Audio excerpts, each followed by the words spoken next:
সুপ্রিয় বন্ধুরা, সকলকে আজকের এই ভিডিওতে স্বাগত জানাচ্ছি। আমি সোলাইন আলেকজান্ডার। আশা করি সকলে সুস্থ এবং নিরাপদ রয়েছেন। আজকে আমি আপনাদের সামনে আরও দুজন মুমিনকে নিয়ে আসলাম। এদের একজনের নাম হচ্ছে মোহাম্মদ বেলাল হোসাইন, আরেকজনের নাম হচ্ছে মোহাম্মদ হাবিবুর রহমান। মোহাম্মদ বেলাল হোসাইনের সাথে আলোচনা হয়েছে মুরতাদ প্রসঙ্গে। তিনি বলেছেন যে ইসলামে মুরতাদ হত্যা নেই, ইসলাম কখনো কাউকে জোর করে ধর্মে নিয়ে আসে না, বা কেউ যদি ইসলাম ত্যাগ করে বা ধর্ম ত্যাগ করে সেক্ষেত্রেও ইসলামের কোনো ধরনের বাধা নিষেধ নেই। এবং তিনি এই সংক্রান্ত কোনো ডকুমেন্ট দেখাতে পারলেন না। কিন্তু যখনই বলা হলো কোরআন থেকে এবং হাদিস থেকে যে ইসলাম ত্যাগের একটাই শাস্তি, সেটা হচ্ছে মৃত্যুদণ্ড, তখনই তিনি লাইন কেটে পালিয়ে গেলেন। এরপর আসেন মোহাম্মদ হাবিবুর রহমান। তার কাছে প্রথম প্রশ্ন ছিল ইসলাম কি বাল্য বিবাহকে সমর্থন করে কিনা। তিনি এটাকে বললেন না, ইসলাম বাল্য বিবাহকে সমর্থন করে না। পরবর্তীতে তিনি স্বীকার করে নিলেন যে হ্যাঁ, ইসলাম বাল্য বিবাহকে স্বীকার করে এবং সমর্থন করে, এবং পাশাপাশি মুহাম্মদ সাল্লাল্লাহু আলাইহি ওয়াসাল্লাম নিজেও বাল্য বিবাহ করেছেন। এরপর জিজিয়া নিয়ে, জিহাদ নিয়ে অনেক আলোচনা হয়েছে এবং তিনি প্রতিটা কথাকেই স্বীকার করে নিয়েছেন। এবং তিনি এটাই বলেছেন যে ইসলাম ধর্ম প্রতিটি মানুষকে তিনটা অপশান দেয়, হয় ইসলাম কবুল করো, নতুবা জিজিয়া দাও, নতুবা তোমার বিরুদ্ধে আমি সংগ্রাম চালাবো, কিতাল চালাবো, সশস্ত্র যুদ্ধ চালাবো। এবং এরা যখন মানুষকে দাওয়াত দেয় ইসলামের, তখন ইসলামটাকে তারা এমনভাবে সকলের সামনে প্রেজেন্ট করে যেন ইসলামে কোনো ধরনের অমানবিকতা, জোর জবরদস্তি নেই।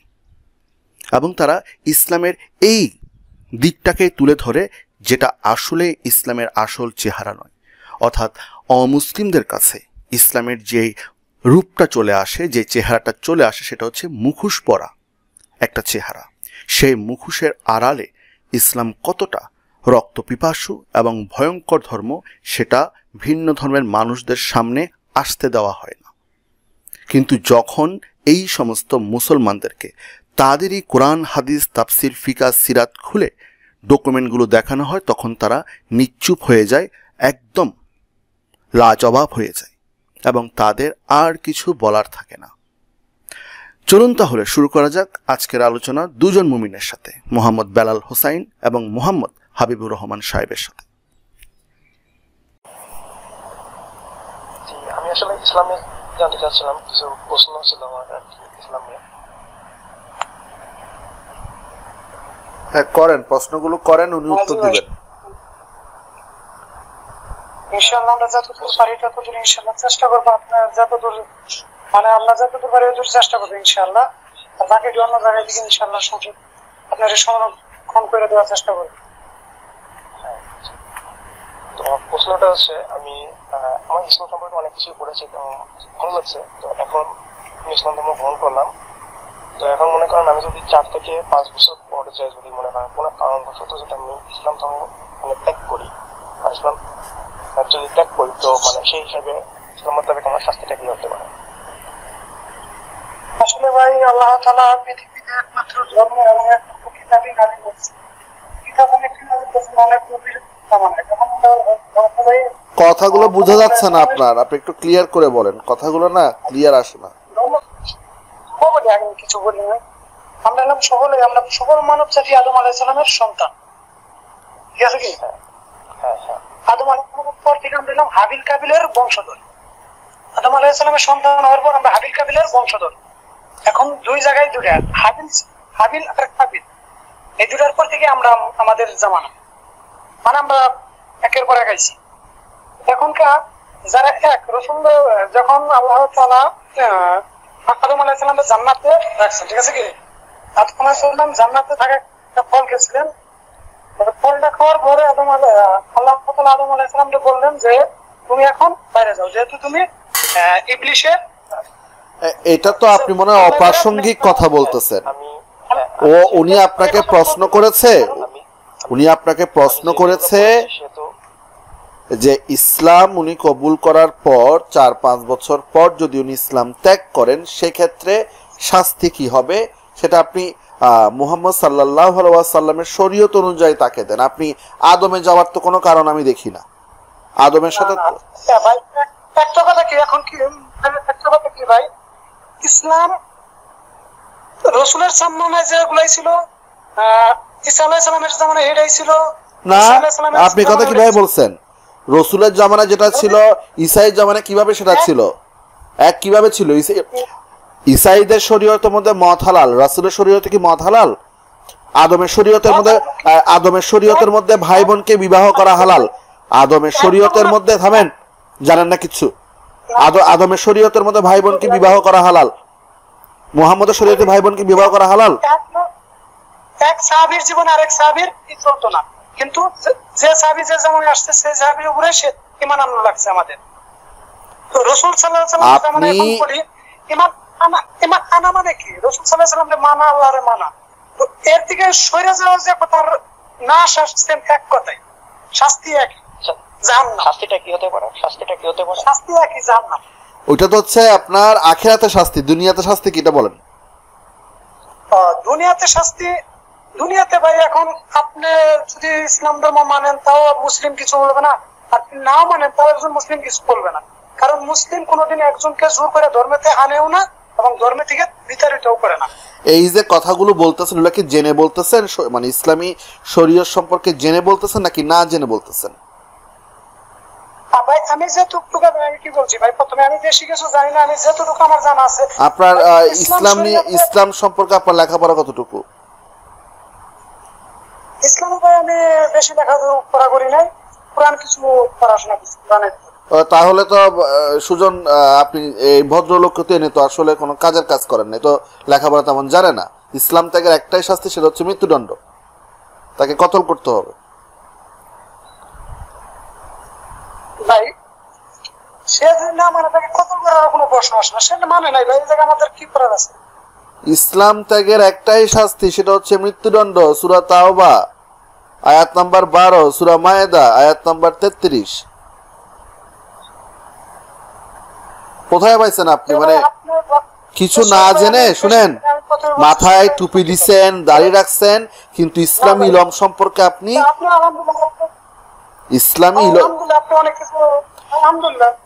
ইসলামী ইলম সম্পর্কে শুনেন, আপনি যে বললেন পালায় চলে গেছে। হ্যাঁ উনি চলে গেছে। আরেকজন মুমিনকে অ্যাড করতেছি, বোঝা গেছে আমার। আরেকজন মুমিনকে অদ্ভুত মুমিন।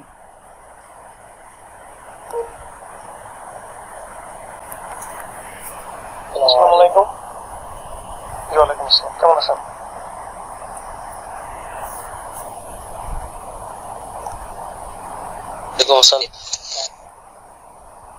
হ্যাঁ বলেন, কি বলবেন? জি, আমার কিছু ইসলামিক কিছু প্রশ্ন ছিল, মানে ইসলামিক কিছু জানার আগ্রহ ছিল আমার। একটু প্রশ্নগুলো করতে পারি? একটু বড় করে বলেন। আচ্ছা আচ্ছা ভাই, ফার্স্ট অফ অল আপনি তো মুসলিম নাকি ভাই? না, আমি অমুসলিম। আমি আর কি মানে ইসলাম ধর্ম গ্রহণ করার আমার আগ্রহ আছে, তো আমার মানে ইসলাম অনেক কিছু মোটামুটি জানা। হ্যাঁ আলহামদুলিল্লাহ। হ্যাঁ হ্যাঁ, তো আমি কি আপনাকে কিছু প্রশ্ন করতে পারি? হ্যাঁ ডেফিনেটলি, অবশ্যই ভাই করেন। হ্যাঁ এখন আচ্ছা, আমি কি ইসলাম ধর্ম গ্রহণ করার পর আমি কি আপনার মানে মানে রাসূল সাল্লাল্লাহু আলাইহি ওয়াসাল্লাম তিনি তো আপনার বাল্য বিবাহ করছে, তো আমি কি বাল্য বিবাহ করতে পারবো ইসলাম ধর্ম গ্রহণ করার পর? বাল্য বিবাহ বলতে ভাই আসলে ইসলামে আমাদের যতটুকু বলা আছে, হ্যাঁ, যখন একজন মেয়ে সাবালিকা হবে। আপনি আমার কথা শুনতে পাচ্ছেন? হ্যাঁ শুনতে পাচ্ছি। আচ্ছা ভাই আপনি আছেন? এমনি ওনারটা বলো, ওনার যদি রেফারেন্সগুলো সঠিক হয় আমি ওনাকে বাধা দিব না, আর রেফারেন্সগুলো যদি উনি ভুল বলেন বা মিথ্যে বলেন তাহলে আমি ওনাকে সংশোধন করে দেব। হ্যাঁ বলেন। কায়সার ভাই আপনি কোথা থেকে বলছেন একটু যদি বলতে পারেন? আমি কলকাতা থেকে বলছি। আচ্ছা ঠিক আছে, আমি যেটা বলতে যাচ্ছি ভাই, প্রথমে আমি আমার পরিচয়টা আগে দিয়ে নিই। আমি একজন জেনারেল পারসন, আমি ইঞ্জিনিয়ার। হ্যাঁ, যতটুকু পারি কোরআন সুন্নাহ অনুযায়ী চলার চেষ্টা করি অ্যাজ এ মুসলিম হিসেবে আর কি। সেক্ষেত্রে আপনি যখন চলার চেষ্টা করেন এবং আপনাকে যদি একটা প্রশ্ন করে, আপনার কি মনে হয় যে ওই প্রশ্নটার উত্তরগুলো সঠিকভাবে একদম 100% জেনে আপনার উত্তর দেওয়াটা উচিত, নাকি ভাষা জ্ঞান দিয়ে মানে কাউকে উত্তর দেওয়া? না, কাউকে আমি ভাষা উত্তর কেন দিতে যাব? যেহেতু সুজন ভাই উনি বলতেছেন উনি ইসলাম ধর্ম গ্রহণ করবেন, সো আমি ওনাকে কেন আমি রং লাইনে নিয়ে যাব? ঠিক আছে, আমি যতটুকু জানি আমি অতটুকু বলার চেষ্টা করবো, আর না হলে আমাদের আলেম ওলামা আছে, আমার নিজেরও অনেক আলেম ওলামার সাথে পরিচয় আছে, উনি যদি ডিপলি ভাবে ইসলামিক কিছু জানতে চায় তাহলে ভাই আমি তো মেবি মনে হয় কায়সার ভাই আপনি নিজেও একজন জেনারেল পারসন, সো আপনি ইসলামের ব্যাপারে এত কিছু জানেন না মনে হয়, আপনাকে দেখে বোঝা যাচ্ছে আর কি, ইভেন আমিও লাইক এরকমই আর কি। দেখে কাউকে আসলে জাজ করাটা উচিত না। না, আমি আপনার প্রোফাইল পিকচার ছবিটা দেখে বুঝলাম আর কি, সেই জন্য সরি ফর দ্যাট। আপনি কি মাদ্রাসায় পড়েছেন?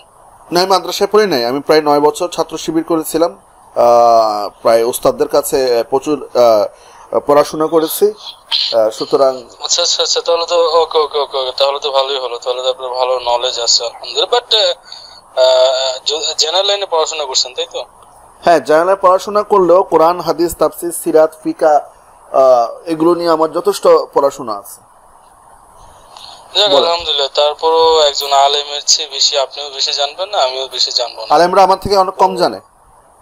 আপনাকে প্রশ্ন করা হয়েছে আলেমরা আমার থেকে অনেক কম জানে, আপনাকে প্রশ্ন করা হয়েছে ইসলামে বাল্য বিবাহ আছে কিনা, এটা আপনি ডকুমেন্ট সহকারে অনেকে বলে দেন, শেষ। আচ্ছা, আমি আগে আপনার কাছে জানতে চাই, মানে আপনি আলেম থেকে বেশি জানেন, যাক ভালো। তো আপনি এই বিষয়ে কি জানেন, আমাকে একটু রেফারেন্স দেন, অথবা আপনি উনি প্রশ্ন তো আমাকে করেন না, আপনাকে করেছে, সম্ভবত প্রশ্নটা আপনাকে করেছে, আপনি বলেন। সুজন ভাই, আমি যেটা বলবো সেটা হচ্ছে যে বাল্য বিবাহের ব্যাপারে যেটা হচ্ছে, হ্যাঁ দলিতের উত্তরগুলো একটু দিয়েন, সেটা মানে আমার একটু সুবিধা হয়। ঠিক আছে সুজন ভাই বলছেন? সুজন ভাই, হ্যাঁ, আমি আসলে এখন আপনাকে দলিল দিতে গেলে আমাকে হাদিস বের করতে হবে, কোরআনের হাদিস সমন্বয়ে আপনাকে দলিল দিতে হবে। বাট আমি আমাদের আলেম ওলামাদের কাছে যতটুকু শুনলাম ওটা আপনাকে আমি বলতে পারি। আর আদারওয়াইজ আপনি যদি আরো ডিপলি কিছু জানতে চান, আমি আপনাকে আমাদের একজন মুফতি সাহেবের নাম্বার দিব, আপনি ওনার হোয়াটসঅ্যাপ, ওনার সাথে আপনি কথা বলতে পারেন যে কোনো বিষয়, ইসলামের যে কোনো বিষয়। আপনি নাম কি ভদ্রলোকের? যেটা জানতে ইচ্ছে করবে। ওনার নাম হচ্ছে মুফতি শিহাব সাহেব। পুরো নাম কি? শিহাব কি? হাফেজ মাওলানা মুফতি শিহাব সাহেব, শিহাবুর রহমান। আচ্ছা, বলেন, উত্তর দেন।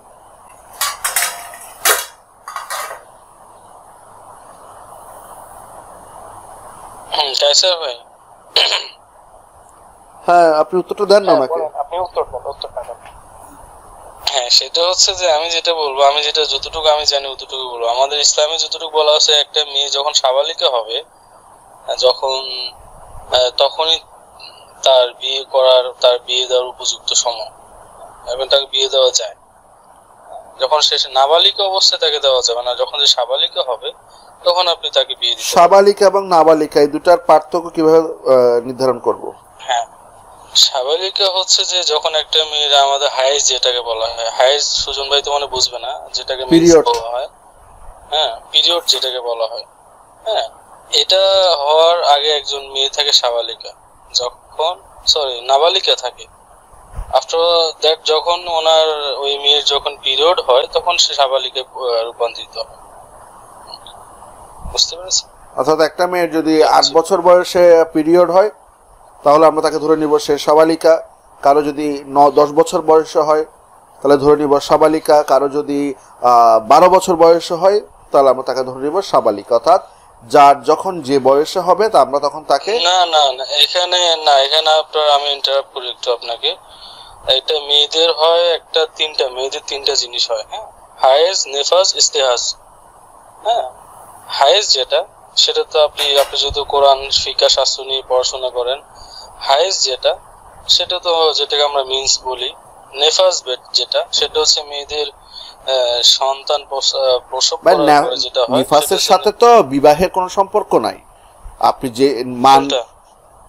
আপনাকে প্রশ্ন করেছে একদম ক্লিয়ার যে ইসলামে বাল্যবিবাহ আছে নাকি নাই, এবং এর পরবর্তীতে আমি আপনাকে প্রশ্ন করেছি যে বাল্যবিবাহের বা আপনি বলেছেন যে পিরিয়ডের ব্যাপারটা, এখন পিরিয়ড না হলে সে মানে অপ্রাপ্তবয়স্ক, পিরিয়ড হলে সে প্রাপ্তবয়স্ক, অর্থাৎ বালেগা বা নাবালেগা, এটা হচ্ছে যে পার্থক্য। এখন কথা হচ্ছে যে কোন সময় পিরিয়ড এখন একটা নারী, লেট মি ফিনিশ, আমাকে শেষ করতে দিবেন আপনি?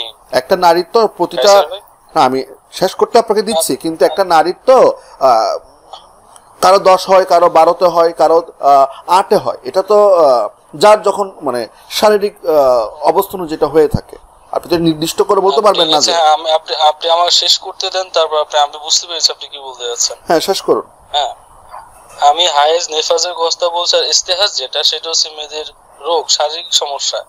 দেখা গেছে যে তার এখনো প্রাপ্ত বয়স হয় না, কিন্তু তার হায়েজ হয়ে গেছে, মানে হায়েজের মতো অবস্থা, যেটাকে আমরা পিরিয়ড বলি, এরকম হয়ে যায় অনেক মেয়ে, যেটা তাদের শারীরিক সমস্যার কারণে। এক্ষেত্রে সেটা আপনি এক্ষেত্রে মেয়েকে আপনি সাবালিকা বলতে পারবেন না যে সে সাবালিকা হয়ে গেছে। মেয়েদের সমস্যা 3 নম্বর যেটা বললাম না, ইস্তেহাজ, এটার দ্বারা মেয়েদের শারীরিক সমস্যার কারণে হয়ে যায় অনেক সময়। এক্ষেত্রে আপনি তাকে প্রাপ্তবয়স্ক বলতে পারেন না। এই হচ্ছে কথা। যদি তাকে তার হলো না, 20 বছর বয়সে তার হলো না, সেক্ষেত্রে তাকে আমি সাবালিকা বলবো না?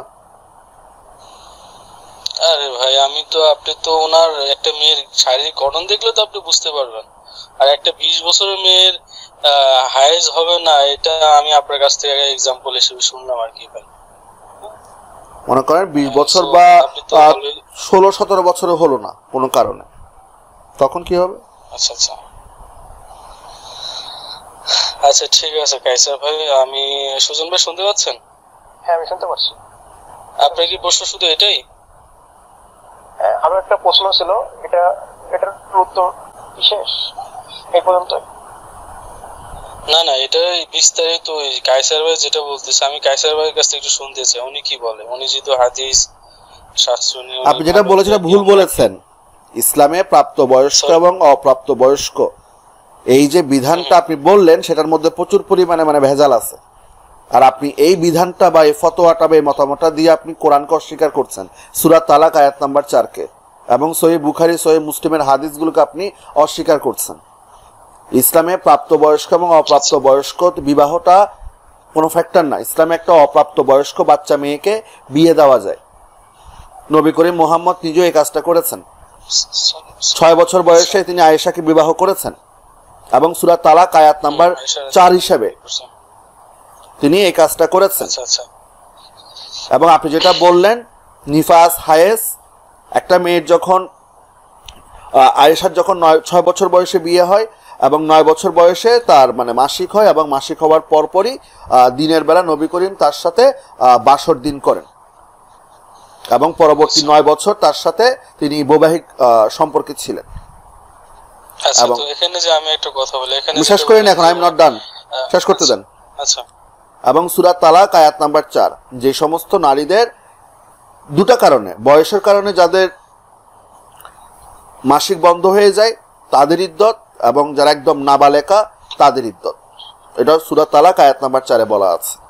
সুতরাং একজন নারী যদি যে কোনো বয়সে আপনি তাকে বিয়ে দিতে পারেন, এবং স্বামীর ঘরে সে যেতে পারে যদি তার পিরিয়ডটা হয়, এটা হচ্ছে সুন্নাহ।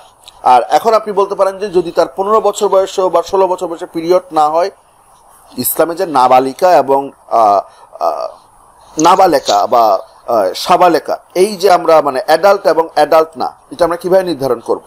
পুরুষের ক্ষেত্রে যদি স্বপ্নদোষ হয় বা বীর্যপাত হয়, যে বয়সী হবে তখন থেকে তার সে পুরুষ, এবং তার উপরে ইসলামিক শরীয়তগুলো তার উপরে অ্যাপ্লাই করা হবে। আর যে নারীদের যখন যে বয়স থেকে মাসিক শুরু, তার উপরে ইসলামিক শরীয়তের আইন কানুনগুলো অ্যাপ্লাই করা হবে। আর একটা নারী বা একটা পুরুষের যদি কোনো কারণে স্বপ্নদোষ না হয়, কোনো কারণে যদি তার পিরিয়ড না হয়, তাহলে 15 হিজরি থেকে ওই নারী বা পুরুষটাকে আমরা অ্যাডাল্ট হিসেবে ধরবো অ্যাকর্ডিং টু ইসলামিক ল। সুতরাং ঠিক আছে, আমি আপনার কথা বুঝতে পেরেছি। এখন কথা হচ্ছে যে হ্যাঁ, আপনি বিয়ে করতে পারবেন, নো প্রবলেম, বাট আপনি তার সাথে যে স্বামী স্ত্রীর যে সম্পর্ক সেটা তো আপনি একমাত্র যখন সে প্রাপ্তবয়স্ক যেটাকে মানে হাইয়েস্ট যেটাকে বলা হয় সেটা হওয়ার পর তার সাথে আপনি স্বামী স্ত্রীর সম্পর্কটা করতে পারবেন, এছাড়া আদারওয়াইজ আপনি পারবেন না। বিয়ে তো আপনি করতে পারবেন।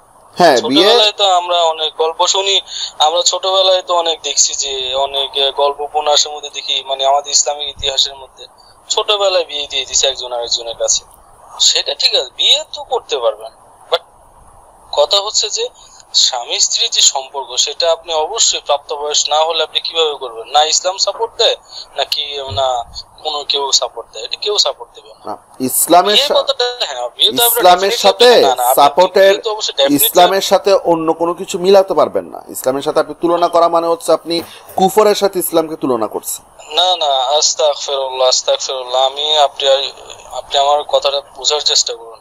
আমি আপনাকে কি বললাম, আপনি অবশ্যই বিয়ে করতে পারবেন, আপনি প্রাপ্তবয়স্কের আগে অবশ্যই আপনি বিয়ে করতে পারবেন যদি ওই মেয়ের মা যে অধীনস্থ যারা, তারা যদি মেয়ে যাদের অধীনস্থ, স্পেশালি মা বাবা না থাকলে ভাই, তা না থাকলে চাচা, হ্যাঁ, অথবা মামা, এরা যদি থাকে, তারা যদি বিয়ে দেয় এবং মেয়েকে বিয়ে দেয়, সমস্যা নেই, ওকে দিতে পারবে। কিন্তু ওই স্বামী স্ত্রীর সম্পর্কটা আপনার ইসলাম বাল্য বিবাহকে কোরআন এবং সহিহ হাদিস দ্বারা বাল্য বিবাহ প্রমাণিত, এটাই হচ্ছে মানে। ডেফিনেটলি হ্যাঁ, অবশ্যই। আমি কায়সার ভাই, আমি কি বললাম আপনি বুঝতে পেরেছেন? আমারও কথা তো সেটাই, আপনি বিয়ে করবেন, সমস্যা নেই, আপনি বিয়ে করেন, আপনি 5 বছর 6 বছরে বিয়ে করেন মেয়েকে, কিন্তু অবশ্যই তার সাথে আপনার স্বামী স্ত্রীর সম্পর্কটা হইতে হবে যখন ওই মেয়ের যখন আপনার প্রাপ্তবয়স, যেটাকে আমরা হাইয়েস্ট বলি। এখন সুজন সাহেব বুঝতে পেরেছেন যে একটা মেয়েকে আপনি তো 5 বা 6 বছর বয়সে বিয়ে করলেন, এবং বিয়ে করার পর আপনি তাকে বাসর করতে পারবেন। তার যদি 8 বছর বয়সে মাসিক হয়, তার যদি 10 বছর বয়সে, তার যদি 12 বছর বয়সে মাসিক হয়, তাহলে আপনি তখন যে বয়সে হবে সে বয়সে আপনি তার সাথে সেক্স করতে পারবেন। আর যদি একেবারে মাসিক না হয় তাহলে ওই মেয়ের 15 হিজরি হওয়ার সাথে সাথে তাকে আমরা অ্যাডাল্ট ধরবো এবং তার সাথে আমরা স্বামী হিসেবে আপনি তার সাথে সেক্স করতে পারবেন। হ্যাঁ, কিন্তু এখানে আরেকটা কথা হচ্ছে যে ওই যে আমি ইস্তেহাজের যেটা কথা বললাম, ইস্তেহাজ 3 নাম্বার যেটা, এটা তো মেয়েদের শারীরিক সমস্যার কারণে অনেক আগে হয়ে যায়, পিরিয়ড যেটা হয়ে যায় অনেক সময়, আমাদের সেই ক্ষেত্রে আবার দিক তাকাতে হবে, ঠিক আছে? অনেক সময় অনেক মেয়েদের শারীরিক সমস্যার কারণে অল্প বয়সে হয়ে যায়। আচ্ছা, এই যে আপনি কথাটা বলতেছেন, এটার রেফারেন্স দিতে পারবেন? রেফারেন্স তো পারবেন না মনে হয় দিতে। ডেফিনেটলি আমি নিজে তো আমি আপনার বেহেশতে যে ওর কিতাবে আমি পড়েছি। জি, এবং বেহেশতে যে ওর নিয়ে যথেষ্ট পরিমাণে মতবিরোধ আছে। আপনি মানে এমন কিছু রেফারেন্স দেন। না, বেহেশতে যে ওর, হ্যাঁ, আমার লিসেন টু মি, আপনি আমার কথা শুনেন। শুধু যে আমি বেহেশতে যে বলছি সেটা না, আর আরেকটা কিতাব আছে, আমি নামটা শুনেন, আমার কিতাবে যাওয়ার দরকার নাই তো। আমার যেখানে আমার কাছে নবীর সহিহ হাদিস রয়েছে, আমার যেখানে আল কোরআন রয়েছে, আমার যেখানে তাফসির ইবনে কাসির, তাফসির তাবারি, তাফসির জালালাইন রয়েছে, সেখানে আমার তো বেহেশতে যে যাওয়ার দরকারই নেই আমার। না না, আমি আপনাকে যে 3টা কথা বলছি, যে হাইজ, নেফাজ, ইস্তেহাজ, এই 3টা কথা আপনি সব হাদিসে এবং আপনি পাবেন। আপনি যে ভাই সব হাদিসে পাবো, আর এটা রেফারেন্স হয় না, এভাবে আমরা রেফারেন্স দিই না, আমরা এভাবে রেফারেন্স শিখি নাই। আমাদেরকে যখন কোন একটা মাসলা বের করতে বলতো আমাদের ওস্তাদরা, আমাদের বলতো যে তোমরা আমাদেরকে রেফারেন্স গুলো বের করে দেখাও। আমরা কিভাবে রেফারেন্স বের করে দেখাতাম? কায়সার ভাই, আমি ফার্স্টলি আমি আপনার কাছে একটু জানতে চাই, আপনার পড়াশোনা কতটুকু, কি পর্যন্ত পড়াশোনা করেছেন যদি বলতেন আমাকে। আমার 2টো বিষয়ে অনার্স এবং 2টো বিষয়ে মাস্টার্স রয়েছে। কি কি বিষয় একটু কাইন্ডলি যদি বলতেন। আমার ইকোনমিক্সের উপরে অনার্স এবং ল এর উপরে আমার গ্রাজুয়েশন, এবং ইকোনমিক্সের উপর মাস্টার্স, ল এর উপরে মাস্টার্স। মানে এটা ডাবল মাস্টার্স আপনার? জি, ঠিক আছে। তো আপনার কথা যেটা, আমার কথা সেটা। আর আপনি জেনারেল লাইনে পড়াশোনা করছেন, আলহামদুলিল্লাহ। এই থেকে আপনি কোরআন হাদিস অনেক কিছু শিখছেন, অনেক কিছু জানেন। এটা আসলে অনেক বড় অ্যাচিভমেন্ট, যেটা যারা জেনারেল পারসন অনেকে যেটা পারে না, ইভেন আমি নিজেও পারি না যেটা। হ্যাঁ, আপনি অনেক কিছু জানেন, আলহামদুলিল্লাহ। তবে ভাই সবচেয়ে বড় কথা হচ্ছে একজন আলেম যিনি মাদ্রাসায় ছোটবেলা থেকে 14, 15, 16 বছর পর্যন্ত পড়াশোনা করছে। হ্যাঁ, তো তার সাথে আমি নিজেকে তুলনা কখনো করতে পারবো না। আমি এই ক্ষেত্রে একটু দ্বিমত পোষণ করি। আমি তাকলিদ, আমি মুকাল্লিদ না, আমি তাকলিদ করি না, আমি মুত্তাবে, অর্থাৎ আমি অন্ধ অনুসরণ করি না। একজন আলেম হোক আর একজন যেই হোক না কেন, তিনি যখন কোন একটা কথা বলবেন, আপনি অন্ধ অনুসরণ কেন করবেন? আপনি তো আপনাদের আল্লাহ বিবেক দিছে, অন্তর দিছে, আপনি অন্তর দিয়ে রিয়েলাইজ করবেন। না, ইসলামকে অন্তর দিয়ে রিয়েলাইজ করব এটা যেরকম ঠিক আছে, কিন্তু ইসলামের যখন আমরা কোনো হুকুমের দিকে যাব তখন সেটাকে আমি অন্তর দিয়ে রিয়েলাইজ করব না, তখন আমি সেটার পিছনে শরীয় দলিলগুলো কি কি সেটা আমি অনুসন্ধান করব।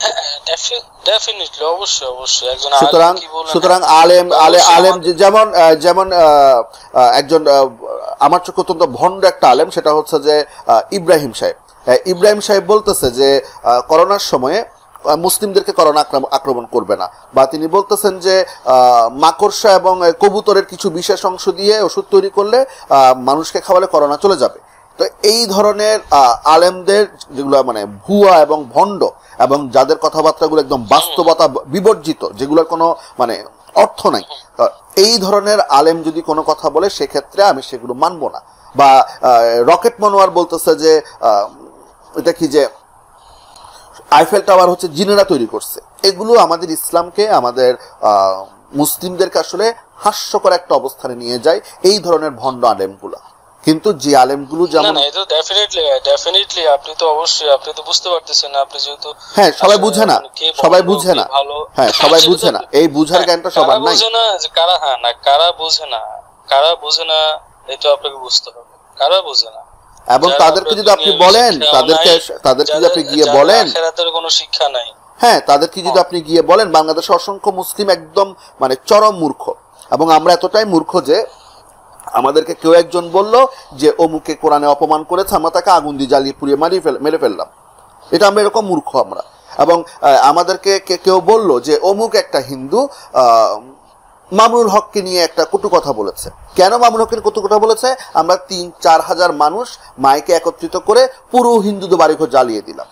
এগুলো আমরা করি, এটা আমাদের মুসলমানদের মধ্যে এটা অত্যন্ত মানে উগ্রতা আমি দেখি, সেটা আলাদা ব্যাপার। কিন্তু I am really sorry to say ভাই, আপনার এই কথায় আমি একমত হতে পারলাম না। আপনি কলকাতায় থেকে বাংলাদেশের মুসলমানদের ব্যাপারে আপনি কথা বলবেন। আমার বাড়ি সাভারে, আমি বাংলাদেশ, আমি বাঙালি, আমার জাতীয়তা বাংলাদেশে, আমি সাভারে। আমার সেখানে প্রবাসী আছে, আমি কাজে এসেছি, আমি কাজ শিখছি এখানে, আমি সেখানে জব করি। আপনি কি প্রবাসী বলে কাউকে শুনেন নাই? আপনি কেন বললেন মানে কি? আমি যদি একজন বাংলাদেশি, আমি লোক ভাই, আমি ভাই সৌদি আরবে থাকি, এখন আমি ভাই আপনি ভাই সৌদি আরবে কেন থাকেন, এটা কোনো উত্তর না তো। না আমি ফার্স্টে ভেবেছি আপনি কলকাতা মানে ভারতীয়, আপনি হোয়াটএভার। এখন কথা হচ্ছে যে আপনি সবাইকে এক পাল্লায় নেবেন না কাইন্ডলি। বাংলাদেশের আমি তো আপনাকে নিচ্ছি না, তো আমি তো আপনাকে তো নিচ্ছি না, আমি বলেছি আমাদের মধ্যে, আমি তো বলি নাই যে আমরা প্রত্যেকে, আমি তো বলেছি যে আমাদের মধ্যে, কথার তো ধরন আছে। হ্যাঁ, আপনি যে এই যে আপনি বললেন যে হিন্দুদের ঘর বাড়ি জ্বালায় দেয়, আরে ভাই মুসলমানরা যত যাই হোক একটা বিধর্মীদের গায়ে হাত দেওয়া সে চিন্তা ভাবনা করে দেয়। হ্যাঁ, এই যে আপনি সুজন ভাইয়ের সামনে কথাটা বললেন, এটা আমি খুবই মাইন্ড করেছি। না, এটা সত্য কথা। সুজন সাহেব, যে আপনি হচ্ছেন ইসলামের দৃষ্টিতে একজন অপবিত্র এবং নিকৃষ্টতম জীব, বুঝতে পেরেছেন? এবং সত্যিকার ইসলাম আপনাকে বলছে যে আপনি যতক্ষণ পর্যন্ত লা ইলাহা ইল্লাল্লাহ মুহাম্মদুর রাসূলুল্লাহ সাক্ষ্য দিবেন না, ততক্ষণ পর্যন্ত নবী করিম মুহাম্মদ সাল্লাল্লাহু আলাইহি ওয়াসাল্লাম আপনার এবং আপনার বিরুদ্ধে যুদ্ধ করার জন্য আদিষ্ট হয়েছেন। এবং আপনি যেহেতু মুশরিক, সুতরাং আপনার জন্য ইসলাম দুটো অপশান দেয়, হয় ইসলাম কবুল করবেন, নতুবা তলোয়ারের সাহায্যে আপনার সাথে আমরা কথা বলবো। আর যারা আহলে কিতাব, ইহুদি এবং নাসারা, তাদের জন্য 3টে অপশান, হয় ইসলাম কবুল করো, যদি আপনি প্রথম অপশান যদি ইহুদি এবং নাসারা হয়ে থাকেন উদাহরণস্বরূপ, তাহলে আপনি দ্বিতীয় অপশানে যাবেন। সেটা হচ্ছে যে যেহেতু আপনার উপরে ইসলাম কবুল না করার কারণে মৃত্যুদণ্ড আপতিত হয়েছে, এবং মৃত্যুদণ্ডটা রোধ করার জন্য আপনি আমাকে জিজিয়া দিবেন, অপমানিত হয়ে, অপদস্থ হয়ে। আর যদি আপনি জিজিয়াও না দেন, তাহলে আপনার বিরুদ্ধে আমরা আল্লাহর নাম করে ঝাঁপিয়ে পড়ব। সূরা তাওবা আয়াত নাম্বার 29। বুঝতে পেরেছেন সুজন সাহেব? হ্যাঁ, একজন বিধর্মী যখন জিজিয়া কর দিবে, লিসেন, একজন, হ্যাঁ এটাই তাহলে শান্তির ধর্ম, তাই তো? না না না, একজন বিধর্মী যখন জিজিয়া কর দিবে, মানে আপনি যখন এটা যে কাইসার ভাই যেটা বললো সেটা হচ্ছে যে একমাত্র খেলাফত যেটা হয়, মানে মুসলিম রাষ্ট্র যখন প্রতিষ্ঠিত হয় সেই ক্ষেত্রে, মুসলিম রাষ্ট্র যখন প্রতিষ্ঠিত হবে, আমির তখন ইকদামি জিহাদ তথা আক্রমণাত্মক জিহাদে পাঠাবেন। দারুল ইসলাম থেকে তারা দারুল হারবে যাবে, এবং দারুল হারব যেমন ধরে নিলাম যে বাংলাদেশ আগামী 20 বছর পরে একদম পরিপূর্ণ ইসলামী শরিয়া কায়েম করে একদম মুসলিম রাষ্ট্র হবে। কারণ এই মুহূর্তে বাংলাদেশে রাষ্ট্রপ্রধান যিনি আছেন, আমাদের মাননীয় প্রধানমন্ত্রী শেখ হাসিনা, ইসলাম অনুযায়ী তিনি রাষ্ট্রপ্রধান হতে পারেন না। এবং আমাদের যে মানে আইনি যে ব্যবস্থা সেটা হচ্ছে সম্পূর্ণ ব্রিটিশ আইন অনুযায়ী, এবং সেটা হচ্ছে কুফরি আইন। সেটার জন্য আমরা সূরা মায়েদা আয়াত নাম্বার 44, 45, 46, 47 চলে যাব যে আল্লাহর বিধান ছাড়া অন্য কোনো যে বিধানে কেউ যদি আইন প্রণয়ন করে সেই জালেম, সেই কাফের, সেই হচ্ছে ফাসেক। তো সুতরাং যদি বাংলাদেশের শরিয়া কায়েম হয়, বাংলাদেশের শরিয়া কায়েম হয়, আমরা ধরি না ভারতে গেলাম, আফগানিস্তানে মালদ্বীপে গেলাম, বা শ্রীলঙ্কায় গেলাম, বা ভুটানে গেলাম, এবং ভুটানদেরকে বললাম, বা মালদ্বীপের লোকদেরকে, নেপালের লোকদেরকে বললাম যে তোমরা প্রত্যেকেই লা ইলাহা ইল্লাল্লাহ মুহাম্মদ রাসূলুল্লাহ সাক্ষ্য দিয়ে দাও, তোমাদের জান মাল আমাদের জন্য হারাম হয়ে যাবে। এখন নেপালের লোকগুলো বললো বা ভুটানের লোকগুলো বললো যে আমরা লা ইলাহা ইল্লাল্লাহ মুহাম্মদ রাসূলুল্লাহ সাক্ষ্য দিব না। তখন আমরা বললাম যে ঠিক আছে, তোমরা যদি লা ইলাহা ইল্লাল্লাহ মুহাম্মদ রাসূলুল্লাহ সাক্ষ্য না দাও তাহলে তোমরা কুফরি করছো, এবং তোমরা আমার দাওয়াতটা কবুল করছো না, আল্লাহর দাওয়াতটা কবুল করছো না, যেই কারণে তোমরা হচ্ছে মৃত্যুদণ্ডপ্রাপ্ত আসামি, হত্যাযোগ্য আসামি। এখন তোমাকে আমি হত্যা করব না, কারণ ইসলাম হচ্ছে একটা অনেকগুলো অপশন দেয়, আমরা চাইলে তোমাকে হত্যা করব না। কাইসার ভাই লিসেন টু মি প্লিজ, আমার কথা আগে শুনেন। আপনি একটু মিসগাইড করতেছেন মনে হচ্ছে এখানে। না না, জিজিয়া শব্দ এসেছে, জিজিয়া শব্দ এসেছে, আমার কাছে রেফারেন্স রয়েছে, আমার কাছে পড়া আছে, তো আমি আপনার কথা শুনবো না, তো রেফারেন্স ছাড়া আমি আপনার কথা শুনবো না। ঠিক আছে, আপনি জিজিয়া মানে কি বুঝেন? জিজিয়া শব্দ এসেছে জাজা শব্দ থেকে। জাজা মানে হচ্ছে মৃত্যুদণ্ডপ্রাপ্ত আসামি, এবং তোমাকে আমি মৃত্যুদণ্ড তোমার উপর অ্যাপ্লাই করব না যদি তুমি আমাকে জিজিয়া দাও এবং তুমি ইসলামী হুকুমত মেনে নাও। সেটাই আগে আপনাকে আমি আপনাকে বলতেছি, আপনি শুনেন। আমিও আলহামদুলিল্লাহ ইসলামের ইতিহাস অনেক কিছু আমি পড়ি। কথা শুনেন, আপনি যখন একজন ইসলামিক রাষ্ট্র কায়েম করবেন, খেলাফত কায়েম করবেন, তখন আপনি বিদ্রোহীদেরকে আপনি ইসলামের দাওয়াত দিবেন। যদি তারা কবুল করলো আলহামদুলিল্লাহ, যদি না করে তাহলে তাদেরকে বলতে, তোমরা যদি আমাদের অধীনস্থ থাকো, আমাদের অধীনস্থ থাকতে হলে আমাদেরকে জিজিয়া কর দিয়ে থাকতে হবে। যদি তারা জিজিয়া কর দিতে অস্বীকার করে, তখন তাদের বিরুদ্ধে কি করতে হবে? অ্যাকশন নিতে হবে। আপনি আগে কেন হত্যা মারামারি কোপাকুপি, এটা কেন? আমি তো মারামারি কোপাকুপির কথা বলি নাই, আমি তো মারামারি, ইসলাম আগে আপনি কথাটা তো পুরো ঘুরে আগে আপনি হত্যার ব্যাপারে নিয়ে আসছেন না। ইসলাম কখনো হত্যার কথা বলে না। আমি তো মারামারি হত্যার কথা, জিজিয়া মানেই তো হচ্ছে, জিজিয়া যেটা শাব্দিক বা যেটা উৎপত্তি হয়েছে জাজা থেকে, সেই শব্দটার অর্থ হচ্ছে তুমি মৃত্যুদণ্ডপ্রাপ্ত আসামি, এবং তোমাকে আমি হত্যা করব না, তোমাকে আমি বেঁচে থাকার একটা চান্স দিব। এবং সেই চান্সের শর্তগুলো কি কি? যদি তুমি ইসলামী শরিয়া কায়েমটা মেনে নাও, তোমার স্বাধীনতা তুমি বাদ দিতে হবে, তোমার পুরো এলাকার মধ্যে, পুরো দেশের মধ্যে, পুরো গোত্রের মধ্যে বা পুরো অঞ্চলের মধ্যে তোমাকে অবশ্যই সেখানের মধ্যে ইসলাম কায়েম করতে হবে। তুমি তোমার কুফরি আইন সেখানে চলতে পারবে না, এবং তোমাকে ইসলামী বিধিবিধান অনুযায়ী তুমি একজন জিম্মি হিসেবে এখানে থাকবে, এবং তুমি আমাদেরকে জিজিয়া দিবে। তারা যদি বলে যে হ্যাঁ ঠিক আছে, আমরা কুফরির মধ্যে আমরা থাকবো, কিন্তু আমরা ইসলাম কবুল করব না, কিন্তু ইসলামের যাবতীয় যতগুলো ল রয়েছে সেগুলো আমাদের দেশে মুসলিমরা অ্যাপ্লাই করবে। পুরো দেশটা এখন ইসলামী শরিয়া অনুযায়ী চলবে, এবং ইসলামী শরিয়া অনুযায়ী একজন অমুসলিমের বা একজন জিম্মি, শুধু অমুসলিম বললে হবে না, অমুসলিম জিম্মিদের যে অধিকার ইসলাম স্বীকৃত, সে অধিকারগুলো আমরা গ্রহণ করলাম। যদি তারা সে অধিকারগুলো গ্রহণ করে এবং তারা যদি আমাদেরকে জিজিয়া বা ট্যাক্স দেয় বা অমুসলিম কর দেয়, তাহলে তাদের জান এবং মাল আমাদের জন্য হারাম হয়ে যাবে। কিন্তু তারা যদি অপশান 1 অর্থাৎ ইসলাম কবুল করলো না, অপশান 2 তারা জিজিয়াও দিল না, থার্ড অপশান হচ্ছে আল্লাহর নাম করে তাদের বিরুদ্ধে ঝাঁপিয়ে পড়ে। হ্যাঁ এই তো রাইট, এই যে আপনি একটা লাইনে আসছে, এখন কথাটা আপনার ঠিক আছে, যেটা হচ্ছে যে প্রথমে তাদেরকে দাওয়াত দেওয়া, তারা যদি দাওয়াত কবুল না করে তাহলে তোমরা আমাদেরকে ট্যাক্স দিতে হবে, তোমরা যে ব্যবসা বাণিজ্য করতেছো, তোমরা আমার দেশে থাকতেছো, সব কিছুর জন্য তোমাকে ট্যাক্স দিতে হবে। না, তোমরা আমার দেশে থাকছো তা না, তোমরা আমার দেশে থাকছো এটা একটা ভুল বলছেন আপনি। আমরা তাদের দেশে যাব, আমরা তাদের গোত্রে যাব, আমরা তাদের অঞ্চলে যাব এবং তাদেরকে বলবো যে তোমরা, এটাই তো ভাই, যখন ওই জিনিসটা কাভারেজে নিয়ে আসবো, হ্যাঁ, তখন তাদের দেশটা আমাদের হয়ে যাবে, আমাদের হয়ে যাবে। দাওয়াত দিব, তাদের আগে দাওয়াত দিব, ইসলামের দাওয়াত, ইসলামের ছায়া তলে আসতে আহ্বান করব। তারা যদি না আসে তাদেরকে বলবো তোমরা আমাদেরকে ট্যাক্স দিতে হবে, ট্যাক্স দিয়ে থাকতে হবে, আর যদি ট্যাক্স দিতে অস্বীকার করে তাহলে তাদের সাথে কি যুদ্ধ ঘোষণা করতে হবে। কিন্তু এটাই এখানে শেষ। কিন্তু একই আইনটা কিন্তু সুজন সাহেব আপনি আমাদের উপর অ্যাপ্লাই করতে পারবেন না। আর আপনি আমাদের কাছে এসে বলতে পারবেন না যে এই তোমরা সকলে হিন্দু হয়ে যাও, বা কোনো খ্রিস্টান এসে বলতে পারবে না যে তোমরা সকলে খ্রিস্টান হয়ে যাও, বা কোনো ইহুদি এসে বলতে পারবে না যে তোমরা সকলে ইহুদি হয়ে যাও, বা কোনো নাস্তিক এসে বলতে পারবে না যে তোমরা প্রত্যেকে নাস্তিক হয়ে যাও, কোনো মুসলিমকে কথা বলতে পারবে না। এবং তারা এটাও বলতে পারবে না তোমরা যদি হিন্দু ধর্ম বা নাস্তিক কথা, বা তোমরা যদি ইহুদি ধর্ম বা তোমরা যদি খ্রিস্টান গ্রহণ না করো তাহলে তোমরাও একই রকম একটা ট্যাক্স দাও। যদি আমরা সে ট্যাক্স না দিই তখন তারাও তাদের ধর্মের নাম নিয়ে আমাদের উপরে যুদ্ধ ঘোষণা করলো। এই আইনগুলো কিন্তু তাদের নাই, তাদের আইনগুলো কিন্তু আমরা মানবো না, আমরা শুধু আমাদের আইনটা মানবো, কারণ আমাদের কাছে কোরআন এবং সুন্নাহ হচ্ছে একদম মানে স্ট্যান্ডার্ড, এবং তার বাইরে আমরা কোনো কিছুই আমরা মানবো না। এবং সূরা আল ইমরান আয়াত নাম্বার 19, 83 এবং 85 এবং সূরা মায়েদা আয়াত নাম্বার 3 আল্লাহ পাক বলে দিয়েছেন ইসলাম হচ্ছে একমাত্র ধর্ম, ইসলাম ছাড়া অন্য কোনো ধর্ম কবুল করা হবে না।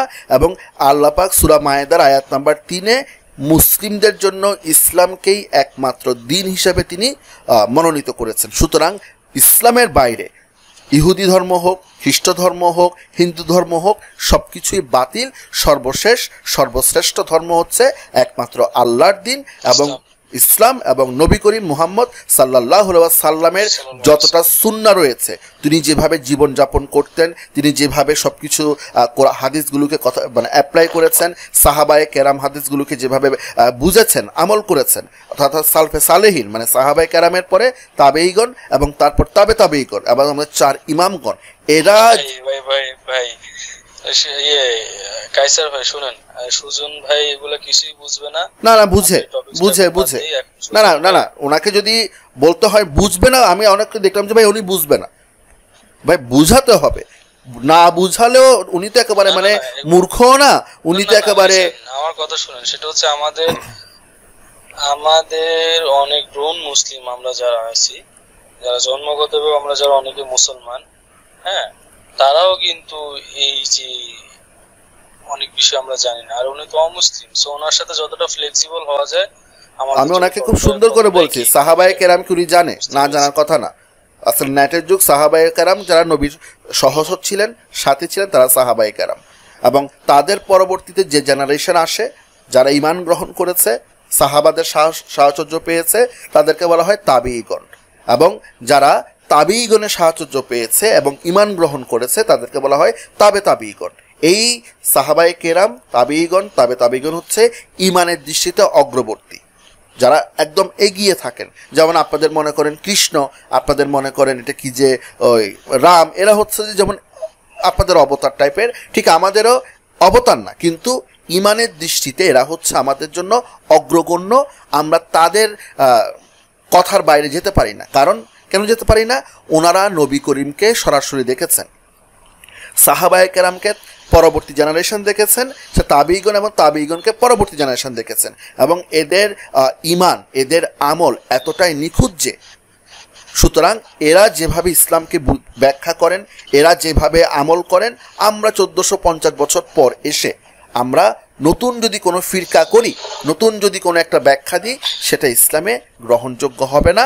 এবং আমাদের যে মূল কনসেপ্ট বা আমাদের একদম যেটা কোর বলা হয়, সেটা হচ্ছে যে আহতে সুন্নাত আমাদের যেটা সুন্নার যে আমাদের দলটা রয়েছে, সেই দলটাকে আমরা বলি যে সিরাতে মুস্তাকিমের উপর, অর্থাৎ সহজ সরল পথের উপরে আমরা আছি। যারা এই পথের উপর থাকবে আমরা নাজাত পাবো, আমরা জান্নাতে যাব। যারা এই পথের উপর থাকবে না, সে যদি মুসলিম হয়েও থাকে, সে জাহান্নামী হবে। সুজন সাহেব, বুঝতে পেরেছেন আপনি? হ্যাঁ, বুঝতে পেরেছি। তো আমি কি আমার দ্বিতীয় প্রশ্নটা করতে পারি? হ্যাঁ, করেন। হ্যাঁ, অবশ্যই করেন, আপনি শুনছি। আচ্ছা, এখন আপনার এই যে ইসলামিক যে আইন কানুন, জিজিয়া, ঠিক আছে, বাল্য বিবাহ, এগুলো ভালো লাগলো না। তো এখন আমি ইসলাম ত্যাগ করলাম, তো ইসলামী আইন মোতাবেক আমার শাস্তিটা কি হতে পারে? যেটা হচ্ছে যে ইসলাম, যে কোনো মুসলমান যদি সে ইসলাম ত্যাগ করে, তাকে সাথে সাথে কতল করতে হবে। কায়সার ভাই, ঠিক আছে কথাটা? একদম সোজা কথা। তবে এই ক্ষেত্রে পাওয়া যাবে সেখানে কতল করতে হবে। হ্যাঁ, যেখানে পাওয়া যাবে সেখানে কতল করতে হবে। হ্যাঁ, ইসলাম সবার জন্য খোলা আছে। আপনার হিন্দু, খ্রিস্টান, বৌদ্ধ, নাসারা, সব ধরনের মুসলমান, সব ধরনের কাফের ইসলাম খোলা আছে। বাট ইসলাম থেকে কেউ যদি ইসলাম ধর্ম কবুল করার পরে সে যে ইসলাম থেকে বের হয়ে যায়, তখন তাকে যেখানে পাওয়া যাবে সেখানে কি করতে হবে? শেষ করতে হবে। এটা কোরআনের বিধান। সো আচ্ছা, এই হচ্ছে কায়সার ভাই। হ্যাঁ, আমি যখন অমুসলিম থাকবো তখন ইসলামিক মোতাবেক আমার পরে জিজিয়া পরে, ঠিক আছে, মৃত্যুর হুমকি, এ সকল দিতে হবে, মানে আমার করতে হবে। তারপর যখন আমি ইসলাম ধর্ম গ্রহণ করবো তখন আমি বাল্য বিবাহ করতে পারবো। আবার যখন আমি ইসলাম ত্যাগ করবো তখন আবার আমার মৃত্যুদণ্ড হবে, তাই না? এটা আছে শান্তির ধর্ম, তাই তো? না, এখানে আসলে এটা তো ইসলাম ভাই, আসলে সুজন ভাই আমি আপনাকে বলি, হ্যাঁ, ইসলাম খুবই ফ্লেক্সিবল একটা ধর্ম, খুবই মজার একটা ধর্ম।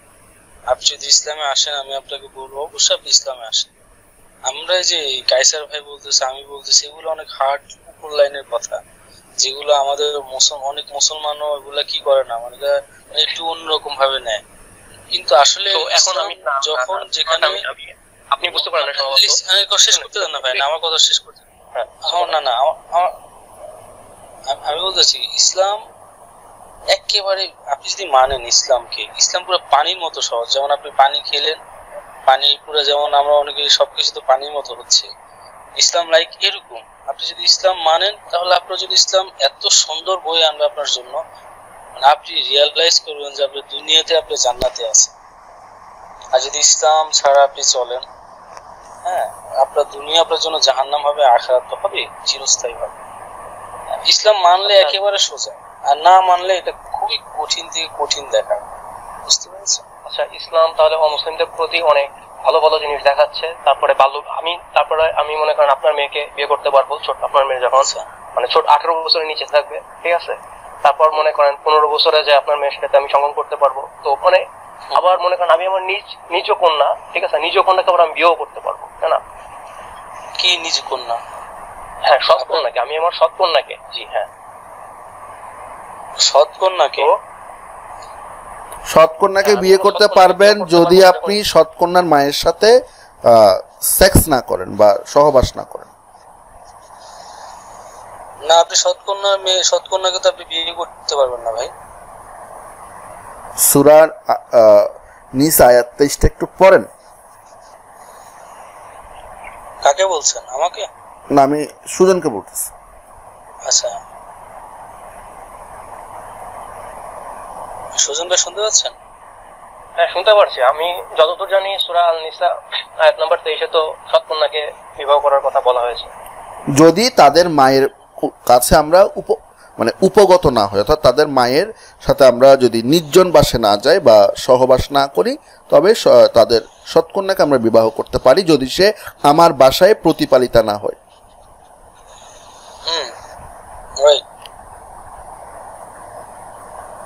তো তারপর মনে করেন আমি ইসলাম ধর্ম ত্যাগ করবো, তোমাকে কতল করা হবে। আর যদি ইসলাম ধর্ম ত্যাগ না করি, সে তো আমি ইসলাম ধর্ম যেহেতু গ্রহণ করলাম, সেই মোতাবেক আমি।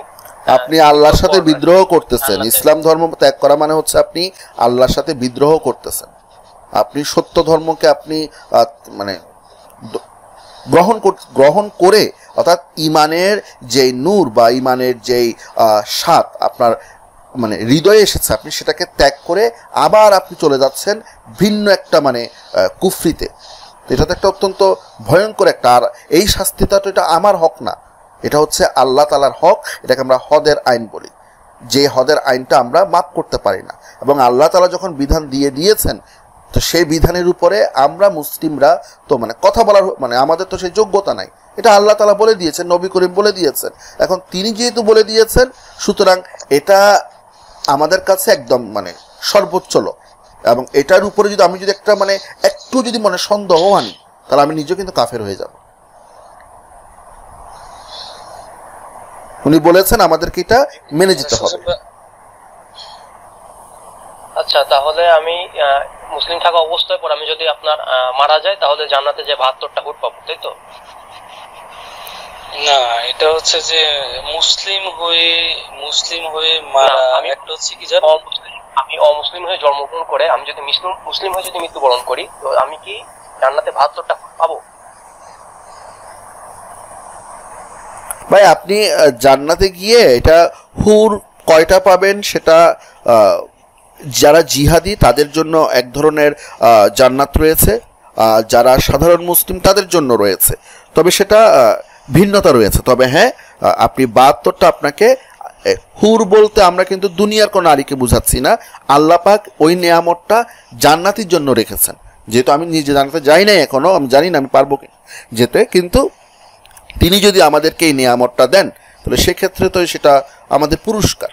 আমি সারা জীবন দুনিয়াতে আল্লাহকে ডাকলাম এবং বিনিময়ে আল্লাহ পাক কী করে আমাকে একটা পুরস্কার দিবেন চিরজীবনের জন্য, চিরস্থায়ী। তো সেটা যদি আল্লাহ পাক আমাকে দেন, তাহলে সেটা আমার ওনার নিয়ামত, ওনার নিয়ামত তো আমি অবশ্যই কবুল করব।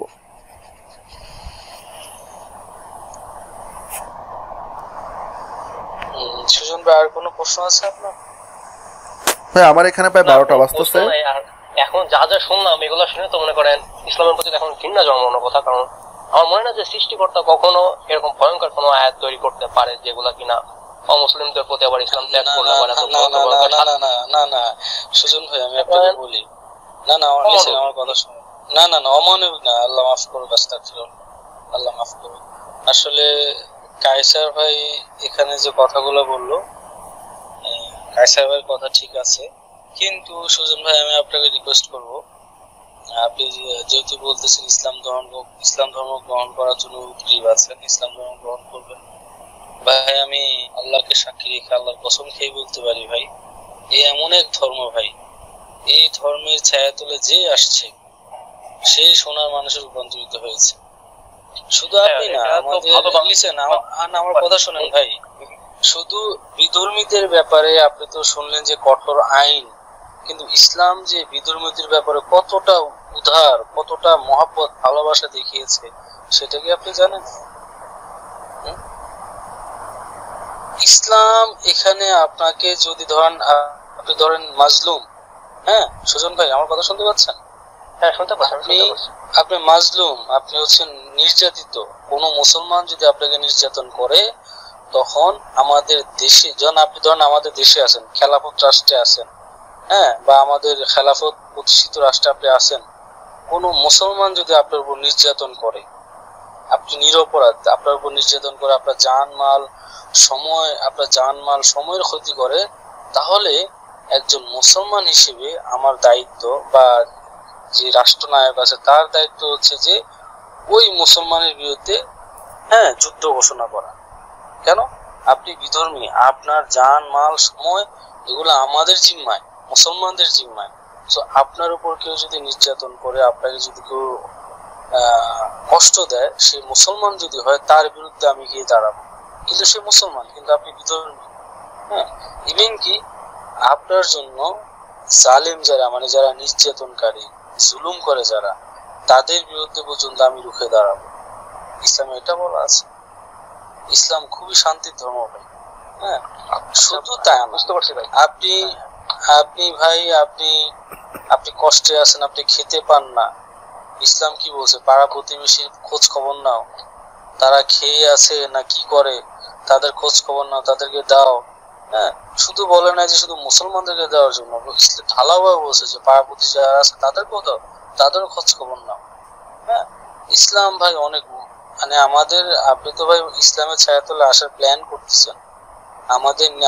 আমি ঢাকায় থাকি, বাট আমাদের দেশের বাড়ি হচ্ছে কুমিল্লা। তো সেখানে আমার নিজের একজন হিন্দু ভাই, তিনি মুসলমান হয়েছে। আমার একজন সম্পর্কে উনি চাচা হয়, উনিও মুসলমান হয়েছে। তো তারা কেন মুসলমান হয়েছে ভাই জানেন?